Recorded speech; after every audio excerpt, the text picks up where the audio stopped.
हाथों को उठाकर कि खुदावंद आज जब वचन मुझे मिले मैं उसे सीरियसली लूं, उस पर अमल लाऊं और फलों को लेके आऊं।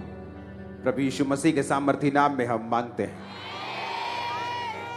प्रेरितों के काम 19 उसकी 11 से 16 आयत जो आपकी स्क्रीन के ऊपर था। परमेश्वर पौलुस के हाथों से सामर्थ के अनोखे काम दिखाता था, यहां तक कि रुमाल और अगोछे उसकी देह से स्पर्श कराकर बीमारों पर डालते थे और उनकी बीमारियां जाती रहती थी और दुष्ट आत्माएं उनमें से निकल जाया करती थी।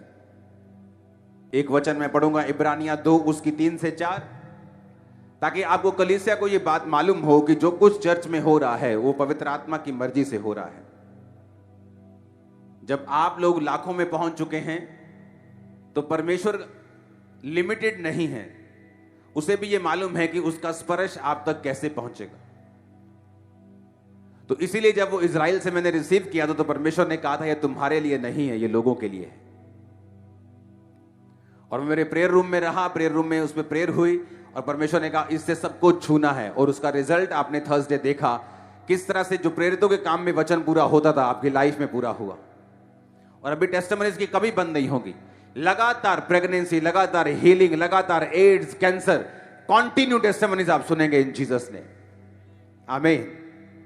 इब्रानियां 2 उसकी 3 और 4 में लिखा, तो हम लोग ऐसे बड़े उद्धार से निश्चिंत कैसे बच सकते हैं जिसकी चर्चा पहले पहले प्रभु के द्वारा हुई और सुनने वाले के द्वारा हमें इसका निश्चय हुआ। साथ ही परमेश्वर भी अपनी इच्छा के अनुसार चिन्हों और अद्भुत कामों और नाना प्रकार की सामर्थ्य के कामों और पवित्र आत्मा के वरदानों के बांटने के द्वारा इसकी गवाही देता रहा। बाइबल कहती है परमेश्वर चिन्ह के द्वारा, 2 तरह के चिन्ह, एक शैतानी चिन्ह है, एक परमेश्वर के चिन्ह है।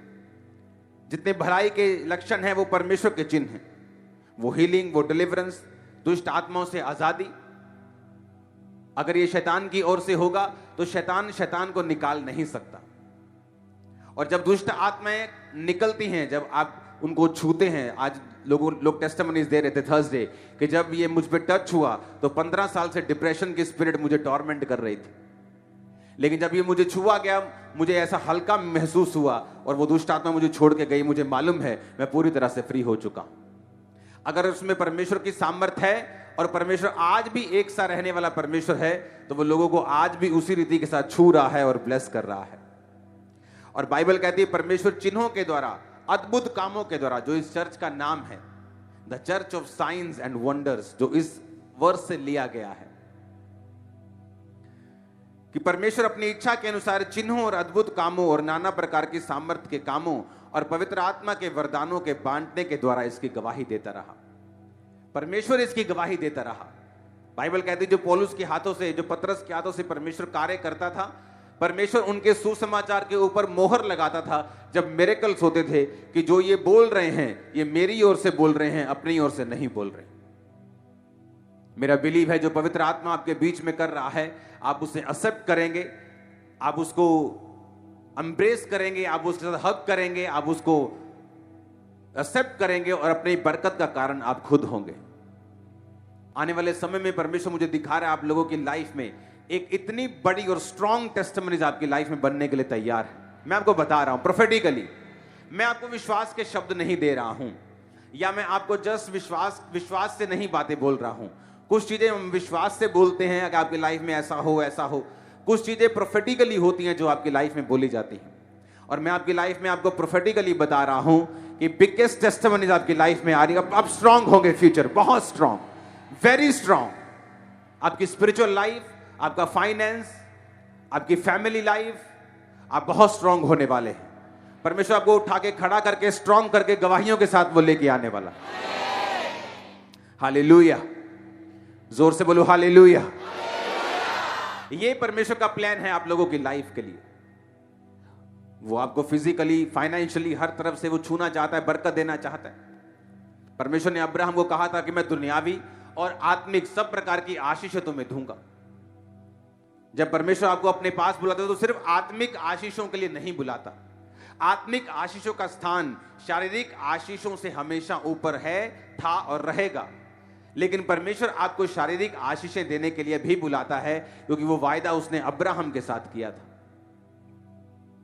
इसलिए परमेश्वर का वचन कहता है जो धन यहोवा की ओर से मिलता है उसके साथ वो दुखों को नहीं मिलाता। इसका मतलब है परमेश्वर भी आपको धन देता है। बाइबल कहती है भली पत्नी यहोवा की ओर से, इसका मतलब परमेश्वर परिवार भी आपको देता है। बाइबल कहती है धर्मी का वंश बचाया जाएगा, इसका मतलब जो अच्छा वंश है वो परमेश्वर की ओर से है। बाइबल कहती है हर एक उत्तम और भली चीज जो है वो परमेश्वर की ओर से है। इसका मतलब परमेश्वर आपको दुनियावी आत्मिक हर तरह की आशीष को वो आपको देना चाहता है। वो चाहता है उसके बच्चे हर तरह की आशीष से भरे हुए हों, हर तरह के आत्मिक हथियार से इक्विप्ड हों। ऊंची आवाज में हालेलुया बोलो। आज किन लोगों की लाइफ में परमेश्वर काम कर रहा है जल्दी? आज कौन से वो लोग हैं जो अपनी लाइफ में फटाफट ब्लेसिंग्स को ले रहे हैं और परमेश्वर के कामों को कर पा रहे हैं? ऐसा मैं क्या करूं कि परमेश्वर से आशीष को पाऊं? मैं ऐसा क्या करूं कि परमेश्वर मुझे बरकत दे, मेरे रास्तों को साफ करे, मेरी फैमिली पे बरकत दे, मेरे बंद रास्तों को खोले। मेरा वीजा नहीं आ रहा, 7 साल से मैं ट्राई कर रहा हूं, मेरी लाइफ ब्लॉक हो चुकी है, मेरा फाइनेंस ब्लॉक हो चुका है। मैं ऐसा क्या करूं कि परमेश्वर मुझे आशीष दे? मैं ऐसा क्या करूं कि परमेश्वर मेरी प्रार्थनाओं को सुने? बाइबल कहती है उसने प्रेरितों को ठहराया चिन्ह और चमत्कारों के लिए, सामर्थ के अनोखे कामों को दिखाने के लिए, ताकि परमेश्वर अपनी गवाही आपको दे सके और बता सके कि वो जीवित परमेश्वर है। लेकिन उसका मकसद क्या चिन्ह और चमत्कार करना है सिर्फ? क्या उसका मकसद सिर्फ हीलिंग करना है? कि परमेश्वर का मकसद कुछ और है और ये सिर्फ आपको ये दिखाने के लिए है कि परमेश्वर जीवित परमेश्वर है, क्योंकि वही हमारी समस्याओं का हल कर सकता है, वही रियल परमेश्वर है। लेकिन उसका एक और मकसद है आपकी लाइफ के लिए।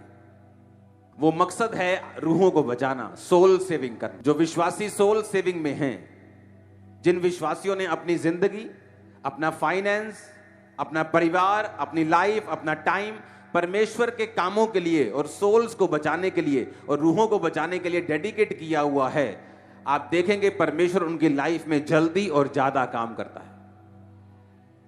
वो परिवार जो सोल सेविंग के साथ जुड़े हुए हैं, जो सुसमाचार के काम के साथ जुड़े हुए हैं, जो लोगों को परमेश्वर के बारे में बताते हैं, जिस जगह आप काम करते हैं, अगर आप सोल सेविंग के साथ जुड़े हुए हैं और परमेश्वर के नाम का प्रचार करने के लिए आप तैयार हैं और डेडिकेटेड हैं और करते हैं, उस स्थान के ऊपर फिर आप गर्लफ्रेंड और बॉयफ्रेंड के चक्करों में नहीं फंसते, क्योंकि आपको मालूम है आपकी गवाही खराब हो जाएगी। जिस जगह आप जॉब करते हैं, अगर वही शाम को उन्हीं स्टाफ के साथ आप दारू पीते हैं, तो सुबह उठ के आप जीसस क्राइस्ट के नाम के बारे में उनको किस मुंह से बताएंगे?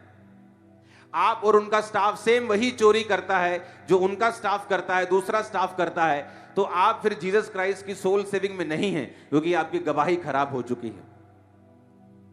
जो लोग इसे पर्सनली लेते हैं कि अगर मैं ऐसा काम करूंगा तो मैं सोल सेविंग के बिजनेस से बाहर हो गया हूं, मैं परमेश्वर के मेन मकसद से बाहर हो गया हूं, अगर मैं इन्हीं के सामने गलत काम करूंगा तो मेरी गवाही खराब हो गई। जब मेरी गवाही खराब हो गई, फिर परमेश्वर के सामने मैं लोगों के सामने प्रचारक हो सकता हूं, लोगों के सामने पर्चे बांटने वाला सुसमाचार प्रचारक हो सकता हूं, बोलने वाला बताने वाला हो सकता हूं, लेकिन क्या मैं परमेश्वर के सामने सुसमाचार प्रचारक हूं?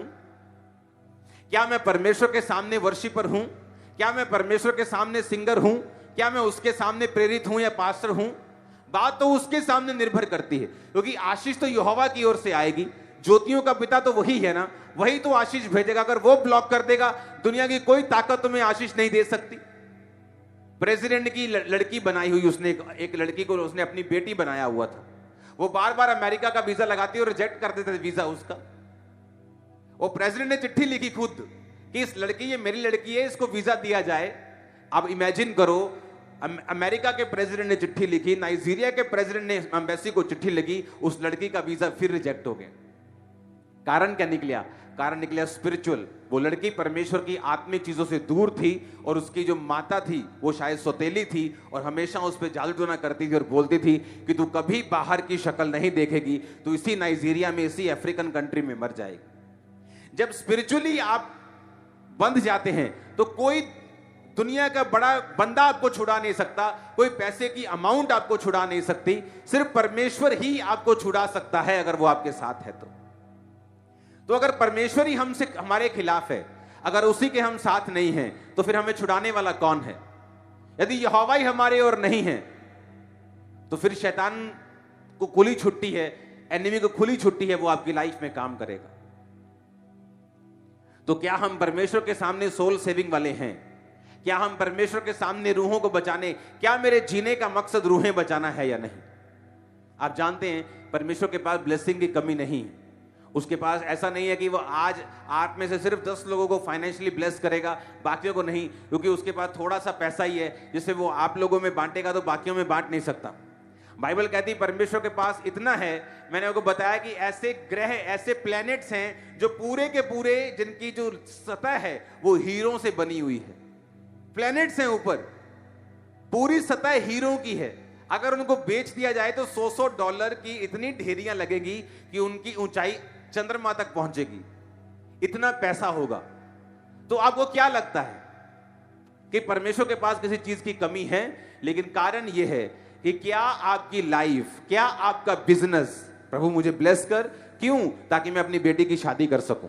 मुझे ब्लेस कर ताकि मैं अपने बच्चे को बाहर भेज सकूं। मुझे ब्लेस कर, मुझे बड़ा घर लेना है मुझे। लेकिन एक भी बार हमने नहीं कहा प्रभु मुझे ब्लेस कर, ये वाला भार चर्च का मैं उठाऊंगा। मुझे ब्लेस कर, 1 लाख पंफलेट मैं खरीद के बांटूंगा। मुझे ब्लेस कर, इतने लोगों तक सुसमाचार मैं लेके जाऊंगा। मुझे ब्लेस कर। लेकिन हमने ऐसा कभी नहीं कहा। परमेश्वर ने कहा तूने अपनी महिमा के लिए मांगा, मेरी महिमा के लिए नहीं मांगा। जब तुम मेरे नाम से मेरी महिमा के लिए मांगेगा तो मेरा पिता तुझे देगा।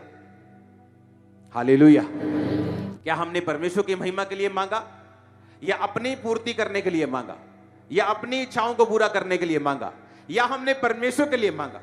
जब आप ये मांगते हैं कि परमेश्वर मेरे पूरे मोहल्ले को ब्लेस कर, तो उस मोहल्ले में आप भी आते हैं।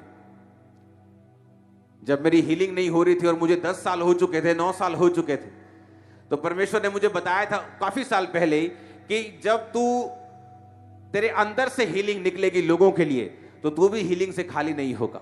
जिस नल में से पानी निकलता है वो नल खुद सूखा नहीं रहता।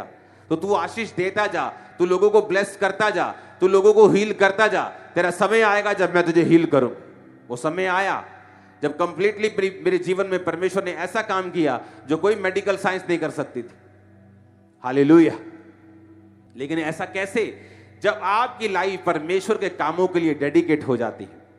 2024 के लिए जब मैं प्रार्थना कर रहा था तो परमेश्वर मुझे विजन और दर्शन दे रहा था कि 2024 में हमें किस तरह से चलना है। अगर आपने देखा होगा 2023 कितना सक्सेसफुल साल रहा। 100 ब्रांचेस के करीब हम हो चले हैं। आज भी 3 ब्रांचेस की ओपनिंग है। 100 ब्रांचेस के करीब हम हो जाएंगे 1 महीने के अंदर अंदर। चर्च बढ़ा, ये पंडाल को 3 गुना किया गया। आज 3 गुना से भी ज्यादा लोग बैठे हैं।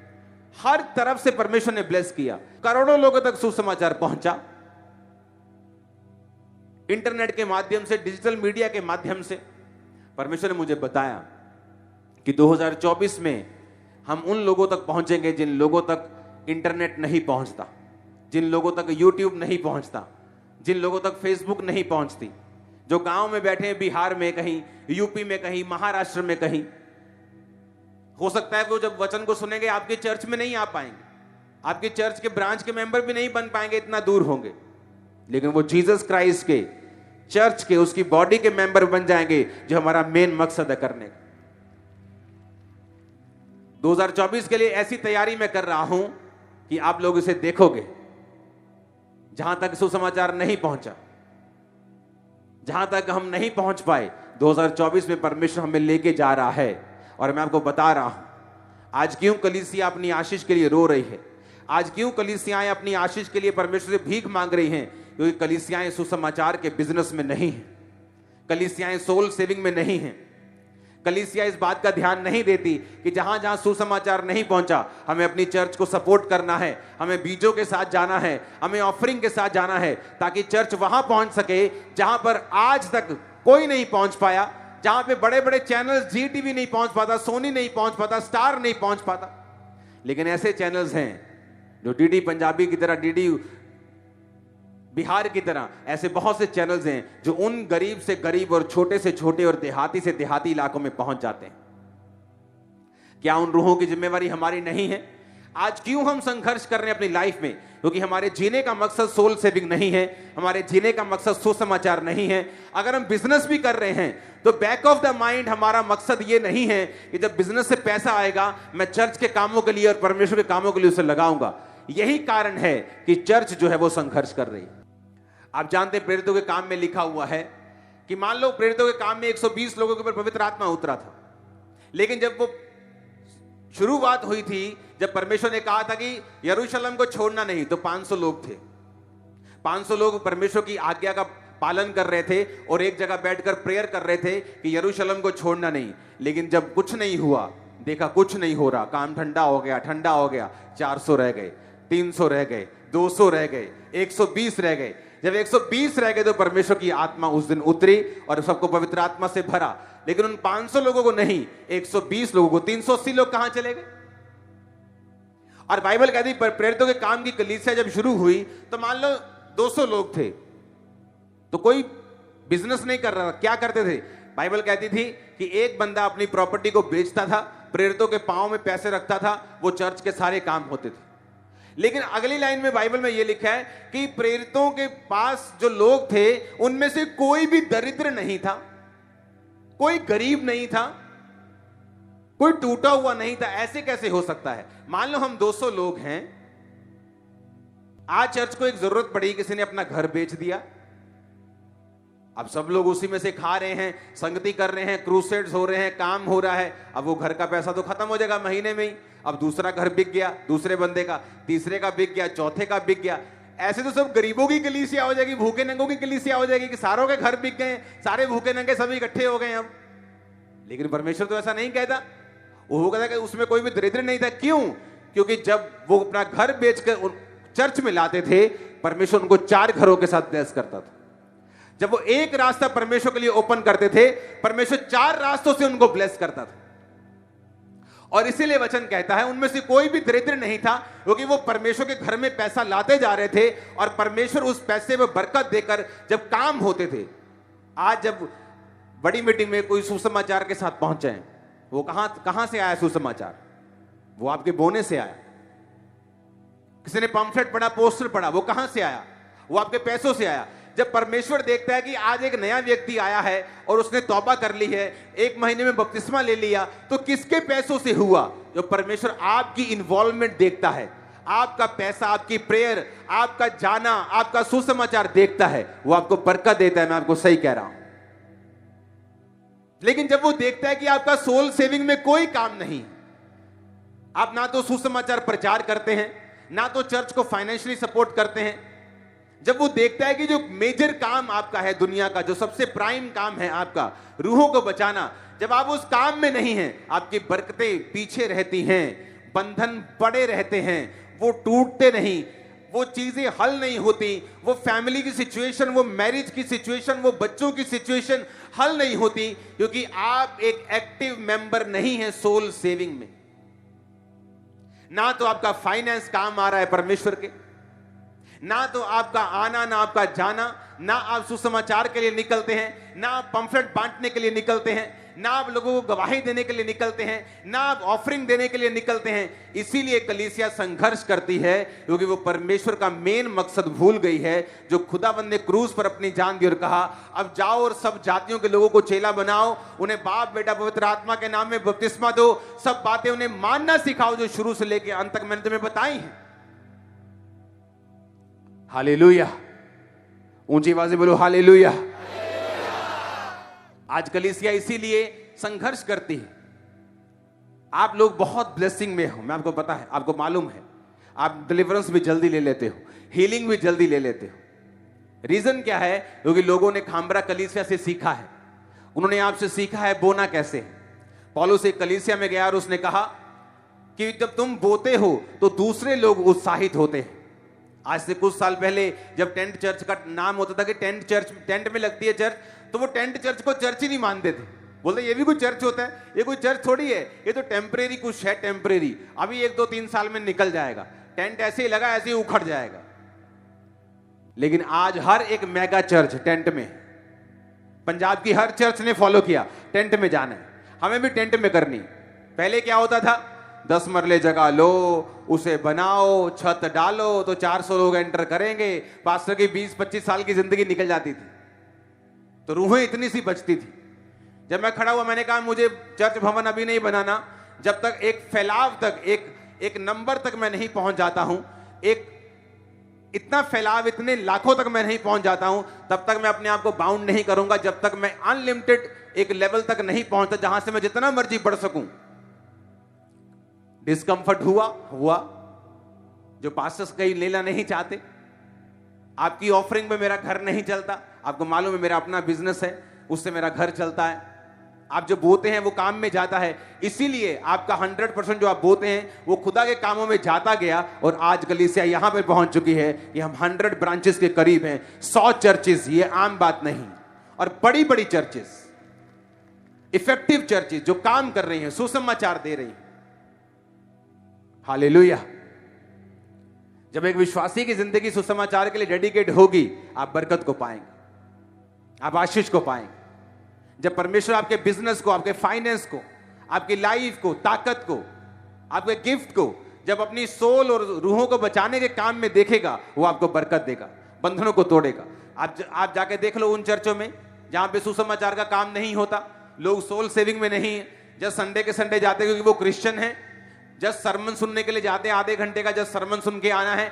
आप जाओ और उनके घर की कंडीशंस देखो, आपको सब ब्लेस नहीं मिलेंगे। ऐसे बॉन्डेजेस, ऐसे बंधन मिलेंगे जो अन्य जातियों के घर में भी नहीं है। ऐसे कर्ज काम करते हुए मिलेंगे जो अन्य जातियों के घरों में भी नहीं है, जबकि ऐसा होना नहीं चाहिए। क्योंकि कलीसिया का पहला काम है सुसमाचार को देना, लोस्ट सोल्स को, गवाची हुई रूहों को मिलना, उन्हें बचाना, उन्हें परमेश्वर के पास लेके आना। हालेलुया। मेरा मेन मकसद सुसमाचार को प्रचार करना है। जो काम परमेश्वर ने मुझे दिया है, उस काम को ईमानदारी के साथ निभाना है, ताकि उन लोगों तक पहुंचा जा सके जो अब भी बीमार हैं, लेकिन आपकी पहुंच से दूर हैं, इंटरनेट से दूर हैं, चर्चिस से भी दूर हैं, लेकिन उन तक पहुंचना आपका और मेरा काम होगा 2024 में। इस विषय पे काम शुरू हो चुका है, टीम्स ने काम करना स्टार्ट कर दिया है। एक बड़ी गुड न्यूज को आपको मैं दूंगा, आप उसमें शामिल होंगे। हेवन आपको सेलिब्रेट करेगा इस चर्च को, इन जीसस नेम। मैंने खामरा चर्च को बहुत सालों पहले बताया था कि आप जब बोते हैं ना, तो सिर्फ यही मत सोचिए कि आप फाइनेंशियली ब्लेस्ड होंगे, क्योंकि आपके बोने से हजारों कलीसियाएं खड़ी हो जाएंगी जिनको मालूम होगा कि अगर हम सच्चाई के साथ काम करेंगे, ईमानदारी के साथ परमेश्वर का काम करेंगे, तो परमेश्वर बोने वाले लोग भी देगा, वो कलीसिया भी बनाएगा, बड़े बड़े काम भी होंगे, सुसमाचार का काम भी होगा, रूहें भी बचाई जाएंगी। आपके बोने से बहुत लोगों को उभार मिला है, आपके बोने से बहुत सी कलीसियाओं को अगुवाई मिली है, आपके टेंट चर्च में रहने से बहुत सी कलीसियाओं को इंकरेजमेंट मिली है कि हमें बंधने की जरूरत नहीं है, हमें पैसों की जरूरत नहीं है सेवकाई को शुरू करने के लिए, सिर्फ पैशन की जरूरत है। अगर हमें सोल सेविंग का पैशन है, हम बड़ी बड़ी चर्चें खड़ी कर सकते हैं बिना पैसों के साथ। जोर से बोलो हालेलुया।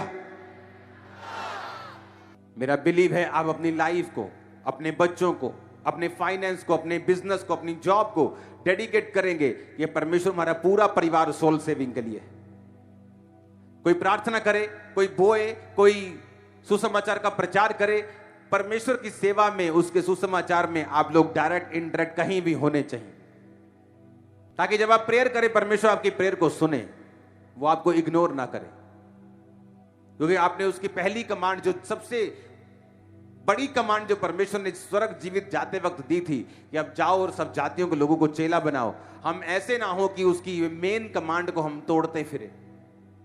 आप जाओ, क्रिश्चियन घरों में चले जाओ, जो लोग प्रभु यीशु को जानते हैं, क्या उनके घर में जाकर आपको परमेश्वर दिखता है?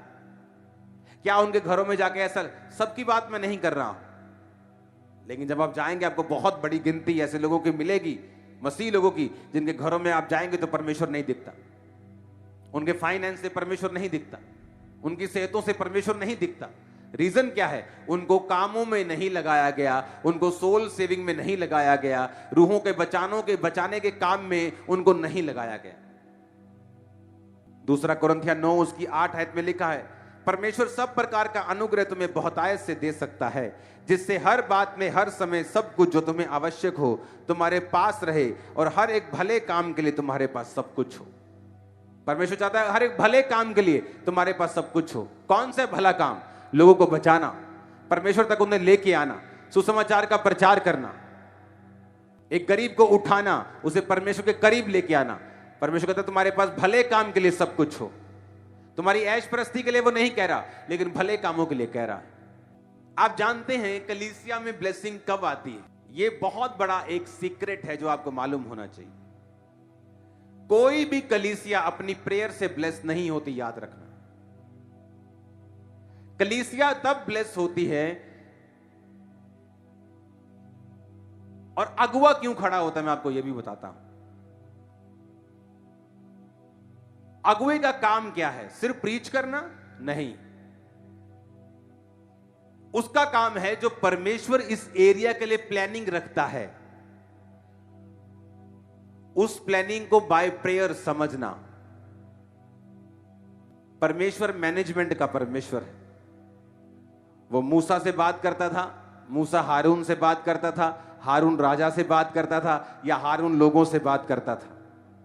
ऐसा नहीं था कि सब आगे बोले मूसा मूसा, प्रभु ने मेरे नाम निकाल के दिया, प्रभु ने मुझसे भी कुछ कहा है, सुन ले मूसा, मैं भविष्यवाणी कर रहा हूं। ये बेवकूफियां आजकल के लोग कर सकते हैं, क्योंकि परमेश्वर ऐसा नहीं करता। वो मूसा से बात करता था। एक सेवक का काम है परमेश्वर के प्लान को समझना कि परमेश्वर क्या चाहता है, उसके बाद उस प्लान को चर्च को बताना। और आपको मालूम है जो चर्च का बिलीवर उस प्लान में परमेश्वर के दास के साथ, खुदा के साथ खड़ा होगा, वो ब्लेस होगा। ये एक लौता कारण है आपकी ब्लेसिंग का। चाहे किसी को ये नहीं मालूम कि वो परमेश्वर के दास और चर्च के साथ खड़ा है, लेकिन उसके काम ऐसे हैं कि वो खड़ा है। कैसे? वो अपनी ऑफरिंग्स को बो रहा है, बीजों का अनाउंस होता है वो बो रहा है, सुसमाचार देने जाना है वो आ रहा है, प्रेयर करने आना है वो प्रेयर करने के लिए आ रहा है, घर पे प्रेयर कर रहा है। चाहे वो उसे मालूम नहीं है कि वो परमेश्वर के प्लान के साथ खड़ा है, पर वो खड़ा है इंटेंशनली, इनइंटेंशनली, कि वो जानबूझ के या समझबूझ के वो खड़ा है। कितने मेरी बात को समझ रहे हैं? एक ही कारण से प्रभु आपको ब्लेस करेगा, मैं आपको बता रहा हूं। जिसने ये कारण नहीं समझा उसकी ब्लेसिंग कभी परमानेंट नहीं। आप देखेंगे आज कुछ हो गया, कल को फिर ब्लेसिंग चली गई, आज हीलिंग, कल फिर बीमारी, आज ये हीलिंग मिल गई, कल को और कुछ चिंबड़ गया, ये उतरा वो खत्म, ये आया ये गया, ये चलेगा उनकी लाइफ में। क्यों? वो समझे नहीं बात क्या है। चर्च में हीलिंग मिरेकल्स, चर्च में अद्भुत काम इसलिए हैं कि अब आप ये समझ पाए कि आपने दुनिया घूम ली है, 16-17 डॉक्टर घूम लिए हैं, 5-7 बच्चे मरते हुए देख लिए हैं, IVF, सब कुछ हो गया आपकी लाइफ में, सब सुसाइड, सारे ड्रामे हो गए हैं शैतान के। अब परमेश्वर ने टच किया, आपको मालूम है ये जीवित परमेश्वर है। आगे क्या? अब आगे क्या? बेबी तो हो गया, अब आगे क्या? आगे ये है कि अब तुम समझो कि परमेश्वर की योजना क्या है। वो किसको बताएगा? परमेश्वर अपने दास को। आप जब शमूएल नबी को देखते हैं, आप जानते हैं कि जब शाऊल उसे ढूंढता हुआ जा रहा था तो उसने कहा परमेश्वर का दास कहां रहता है? उसने ये नहीं पूछा कौन सा दास उसने कहा मैं ही हूं, आजा। जब परमेश्वर अपने रियल लोग खड़े करता है वो कभी ज्यादा नहीं होते एक एरिया में। मैं आपको राइट बता रहा हूं, एक्यूरेटली बता रहा हूं, वो कभी भीड़ नहीं होती। उसने ये नहीं कहा कौन सा वाला दास पूछ रहा है तू, उसने कहा मैं परमेश्वर का दास नबी यही रहता है। उसने ये नहीं कहा कौन सा, उसने कहा हां आजा। जब परमेश्वर लोगों को खड़े करता है वो एक व्यक्ति को खड़ा करता है और उसे दर्शन बताता है। जब उस दर्शन को पब्लिक समझ लेती है, कलीसिया समझ लेती है और उसमें कंट्रीब्यूट करना शुरू करती है, देखना कैसे शैतान भागता है आपके घरों से। देखना कैसे भागता है। बंधन कैसे टूटते हैं, कैसे आपकी लाइफ इजी होती है जब आप इस बात को समझते हैं। परमेश्वर अपने दास को दर्शन देता है, कलीसिया उस दर्शन को समझती है और काम करती है, फिर बाकी कलीसियाएं उसको फॉलो करती हैं कि हाँ ये विजन, ये दर्शन है, ओके हमें भी ये फॉलो करना है, हमें भी एग्जैक्ट करना है, क्योंकि रिजल्ट आ रहा है, परमेश्वर इसके साथ। उसने एक मकसद के तहत आपको चुना है। एक बार वो आपको ब्लेस करता है, हील करता है, लेकिन उसके बाद परमेश्वर एक खास काम चाहता है आप अपनी लाइफ में करें। आप क्या करेंगे? आज से आप प्रेयर करनी स्टार्ट करेंगे, आप अपने बीजों को जमा करना शुरू करेंगे। जब आपको अगले संडे, उससे अगले संडे बताया जाएगा, आप उनको बोना शुरू करेंगे। पूरा 2024 आप प्रेयर्स में जाना शुरू करेंगे, सुसमाचार के लिए ज्यादा समय निकालना शुरू करेंगे। आपको बताया जाएगा 31 दिसंबर तक कि किस तरह से हमने अपने आप को स्पिरिचुअली रेडी करना है ताकि हम बरकत पाएं, हमारी लाइफ के बंधन टूटे। अदरवाइज मैं आपको बता रहा हूं, आप पे 500 प्रोफेसियां हो जाएंगी, आप कभी बरकत नहीं पाएंगे। आप लगातार आमीन बोलते रहेंगे, लेकिन लाइफ के बंधन नहीं टूटेंगे जब तक प्रैक्टिकली कर्मों से हम परमेश्वर के कामों को नहीं करेंगे। मैं सच कह रहा हूं आप। इसलिए मैंने कहा कि जिस चर्च में प्रीचिंग डीप नहीं होती, प्रीचिंग खोल के नहीं करते, प्रीचिंग को स्थान नहीं दिया जाता और टीच नहीं किया जाता, वो चर्च कभी बरकत नहीं पाती, उसके लोग कभी स्थायी नहीं होते, ब्लेसिंग कभी स्थायी नहीं होती। अपने हाथों को उठा के हालेलुया बोलो जोर से। आपको जब परमेश्वर के साथ आपको आपका रियल मकसद समझ आ जाता है, आपको मालूम हो जाता है ओके ये काम करने के लिए मैं बुलाया गया हूं। जब आप अपनी लाइन पकड़ लेते हैं, उस ट्रैक को पकड़ लेते हैं, तब मंजिल फिर दूर नहीं होती, वो आती जाती है। हर कुछ घंटों के बाद नया स्टेशन, हर दिन के बाद एक नई ब्लेसिंग, हर महीने के बाद एक नई ब्लेसिंग, क्योंकि आपने राइट ट्रैक आपका पकड़ लिया है। हालेलुया। जब तक राइट ट्रैक नहीं पकड़ा तब तक प्रॉब्लम है। जब तक एक राइट ट्रैक पकड़ लिया, हमें मालूम है कि मेरी लाइफ, मेरा फाइनेंस, मेरी बॉडी, मेरा एवरीथिंग मेरा परमेश्वर की सेवकाई के लिए, उसके दर्शन के लिए। सुसमाचार का जो काम है, जब बर्थडे मीटिंग्स होती थी, आप इमेजिन करो, मैरिज से पहले मैं अपने बर्थडे के केक को मैं सेलिब्रेट नहीं करता अपना बर्थडे। सिर्फ चर्च में अगर हो गया टाइम तो चर्च में ही हो गया, घर पे कोई केक। मेरा टोटल कंसंट्रेशन सोल सेविंग की ओर रहा शुरू से। मुझे कपड़ों का शौक नहीं, किसी चीज का शौक नहीं। जब मुझे कोई बोलना कि शॉपिंग करने चलते हैं, मुझे चिढ़ आती है अंदर से, आई तेरी तो क्या बोलती है। और आपका ये फेवरेट काम हो सकता है, चलो चलो बहन जी नवा सूट आया, लेकिन मुझे दिल नहीं करता। वो संडे थर्सडे आप मेरे कपड़े देखते हो, बाकी मैं पजामे में होता हूं। हालेलुया। मेरा मेन, मुझे तब टारगेट समझ आ गया कि मेरा टारगेट क्या है। मेरा सारा ध्यान, मेरी कंसंट्रेशन, मेरी फायर, मेरी पावर, एवरीथिंग मेरा उधर है। आपने मुझे थर्सडे और संडे के अलावा अपने घर से बाहर कभी नहीं देखा होगा। आप करके दिखाओ। उसी घर में आपको रहना है हर रोज, आप नहीं कर पाएंगे।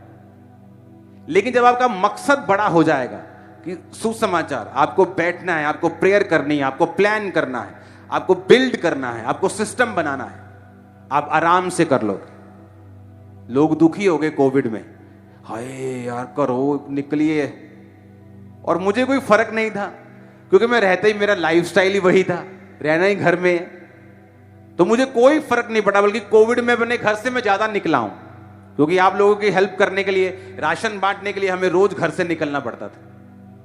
कोविड के टाइम आप घर के अंदर थे, मैं घर के बाहर था। कोविड के बाद आप घर के बाहर आ गए, मैं घर के अंदर चला गया। कारण सुसमाचार, कि मुझे एक काम करना है और उसी के पीछे चलना है। और रिजल्ट आपने देखा, पंजाब ने रिजल्ट देखा है, इंडिया ने रिजल्ट देखा है।